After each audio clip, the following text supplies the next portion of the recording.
Assalamualaikum warahmatullahi wabarakatuh. Jadi di sini kami akan presentasikan hasil diskusi kami dengan materi Equipment Installation, Process Installation, dan Power Installation dengan dosen pengampu Bapak IR Tejo Odowo, MH Kleb IPM ASEAN Eng, selaku dosen pengampu mata kuliah K3 Lingkungan Hidup. Disusun oleh kelompok 1 dengan anggota saya sendiri Eva Nurul Fadila bersama teman-teman saya yaitu Kisti Ayu Berliani, Dianingrum, Ferdinanda Nasution, Ahni Mice Wilhelmina Yare, dan Abdurrahman Alfaruk.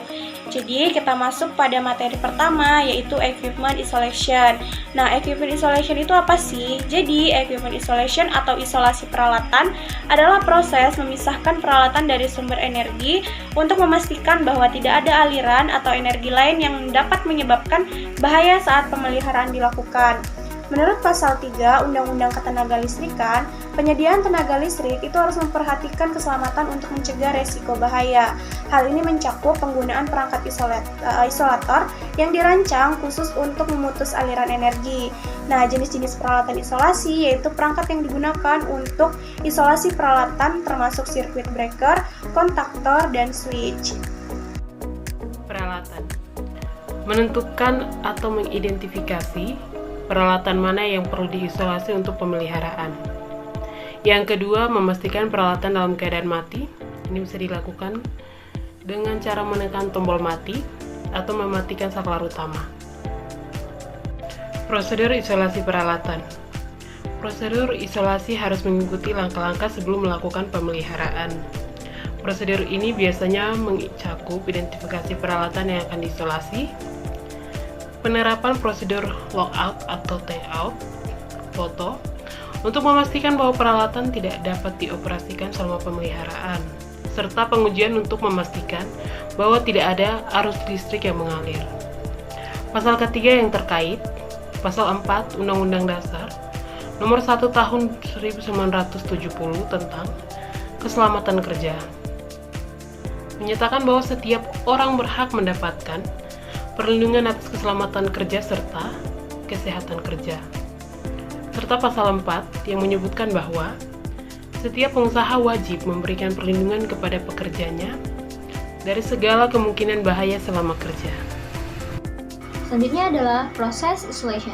Process Isolation adalah praktik dalam K3 yang bertujuan untuk memisahkan pekerja dari potensi bahaya yang ditimbulkan oleh proses industri atau mesin selama pemeliharaan, perbaikan, atau pekerjaan lainnya. Adapun pasal K3 terkait yaitu Pasal 7 Undang-Undang Nomor 1 Tahun 1970 tentang Keselamatan Kerja mengatur kewajiban pengusaha untuk menyediakan sarana dan prasarana kerja serta perlindungan kesehatan bagi pekerja. Pasal 8 mengharuskan pengusaha melakukan identifikasi bahaya serta penilaian risiko di tempat kerja sebagai bagian dari upaya pencegahan kecelakaan. Baik, selanjutnya kita akan membahas mengenai pentingnya proses isolation.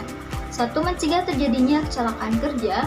2. Melindungi pekerja dari paparan langsung terhadap bahaya.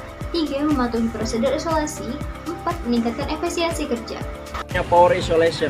Power Isolation atau isolasi daya adalah proses memisahkan sistem kelistrikan untuk mencegah risiko kebakaran dan kecelakaan kerja yang bersifat kelistrikan. Hal ini penting untuk menjaga keselamatan pekerja dan integritas kelistrikan. Dalam konteks ini, Pasal 3 Undang-Undang Ketenagakerjaan kembali menekankan pentingnya keselamatan dalam penyediaan listrik. Pasal K3 yang terkait meliputi Pasal 9 Undang-Undang Nomor 1 Tahun 1970 tentang Keselamatan Kerja mengatur tentang kewajiban pengusaha untuk menyediakan alat pelindung diri bagi setiap para pekerja. Pasal 10 mengharuskan pengusaha menyusun rencana terkait prosedur apabila terjadinya atau dalam kondisi bahaya yang terjadi akibat kecelakaan kerja. 3. Klasifikasi bahan isolator. Bahan isolator terdiri seperti dari karet, plastik, keramik, dan komposit lainnya yang digunakan untuk mencegah terjadinya kebocoran arus listrik. Setiap jenis bahan memiliki karakteristiknya masing-masing yang digunakan untuk pengaplikasian di dalam dunia industri. Prosedur Power Isolation.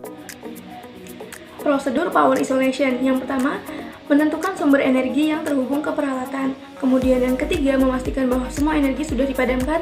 Yang ketiga, menggunakan perangkat kunci untuk mengamankan titik isolasi agar tidak dapat dioperasikan.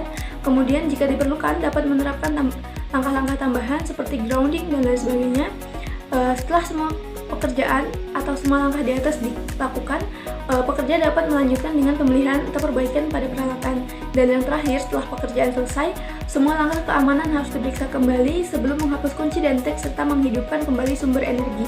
Peraturan terkait materi ini yang pertama adalah Undang-Undang Nomor 1 Tahun 1970 tentang Keselamatan Kerja, Pasal 3. Pasal ini menegaskan bahwa pengusaha harus melindungi pekerja dari risiko yang terkait dengan penggunaan peralatan, proses, dan sumber energi. Kemudian Peraturan Menteri Tenaga Kerja dan Transmigrasi Nomor 01 Tahun 1978 tentang Keselamatan dan Kesehatan Kerja Pasal 4. Pasal ini mengharuskan pengusaha untuk mengidentifikasi risiko yang terkait dengan peralatan, proses, serta menerapkan langkah-langkah isolasi yang diperlukan.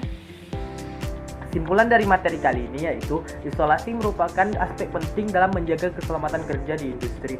Prosedur isolasi yang benar tidak hanya melindungi pekerja tetapi juga menjaga integritas peralatan dan proses industri secara keseluruhan. Oleh karena itu, setiap individu yang terlibat dalam operasi industri harus memahami dan mematuhi prosedur isolasi serta mengikuti pelatihan berkala mengenai praktik terbaik dalam keselamatan kerja. Dalam materi ini, Equipment Solution lebih menekankan kepada peralatan, proses isolation pada proses kerja yang berbahaya, sedangkan Power Isolation fokus pada sumber energi yang perlu diputuskan. Penekanan pada prosedur yang benar untuk isolasi akan membantu meminimalisirkan risiko kecelakaan serta kerugian material di tempat kerja.